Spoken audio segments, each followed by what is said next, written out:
Welcome to snacks organics. நம்ம தேங்காய் கொஞ்சம் ஒரு 5-6 தேங்காய் இல்லை ஒரு 10 தேங்காய் மொத்தமாக வாங்கி வச்சோம்னா கொஞ்சம் கொஞ்சமாக உடைக்கும் போது கடைசியில் உள்ள தேங்காய் பற்றெல்லாம் கொப்பரை தேங்காய் மாதிரி இந்த மாதிரி மொத்தமாக டக்குன்னு நம்ம உடைக்கவுமே கொப்பரையிலேருந்து அப்படியே வந்துடும். அது மாதிரி வர்ற நேரத்தில் நீங்கள் வந்து அதை இப்படி கொப்பரை தேங்காய் எடுத்து நம்ம சமயத்தில் தூக்கி போட்டுருவோம். இல்லைன்னா காய வச்சு தேங்காய் எண்ணெய் எடுப்பா நிறைய சேர்ந்தா. நீங்கள் அப்படிலாம் இல்லாமல் அதில் தேங்காய் துவையல் பண்ணி பாருங்க. ரொம்ப ட்ரையான தேங்காய் எடுத்துனா ஒன்றும் செய்ய முடியாது. பட் இது வந்து இப்போ தான் அந்த கொப்பரை தேங்காய் ஆகிறதுக்கு உண்டான ஸ்டேஜ் ஆரம்பிச்சிடுத்து. தண்ணியே இல்லை தேங்காயில். ஸோ அதை வந்து நீங்கள் தேங்காய் துவையல் அரைச்சிங்கன்னா ரொம்ப ரொம்ப சூப்பராக இருக்கும் டேஸ்ட்டு. நீங்கள் ஒரு தடவை தேங்காய் துவையலுக்கு நீங்கள் ட்ரை பண்ணி பாருங்க. டக்குன்னு தூக்கி போட்டுறாதைக்கு நீங்கள் அந்த மாதிரி செய்யுங்க. எப்பவும் போல் உளுந்தம்பருப்பு, பெருங்காயம், கொஞ்சம் புளி, மிளகா வத்தல் எல்லாம் வறுத்து எடுத்து வச்சுருங்க. இந்த தேங்காயும் லேசாக ஒரு பரட்டி எடுத்து வச்சா போகிறோம். ஆல்ரெடி அது கொப்பரை தேங்காயாகவே இருக்குது, எண்ணெய் கசிய ஆரம்பிக்கும். ஸோ நீங்கள் வந்து ரொம்ப வதக்கணுங்கிற அவசியம் இல்லை.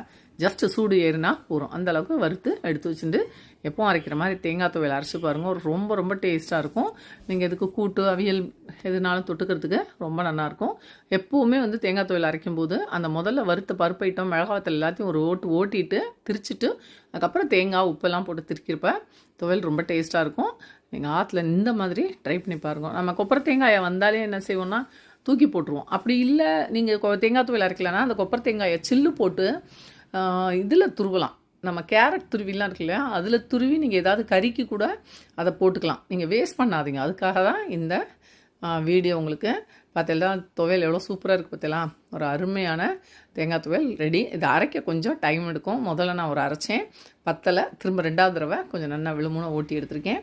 சாதத்தில் பிசைஞ்சு சாப்பிட ரொம்ப அற்புதமான துவையல் ரெடி. கூட்டு இதுக்கு தொட்டுக்கிற ரொம்ப சூப்பராக இருக்கும். நீங்கள் ஆற்றுல ட்ரை பண்ணுங்கள்.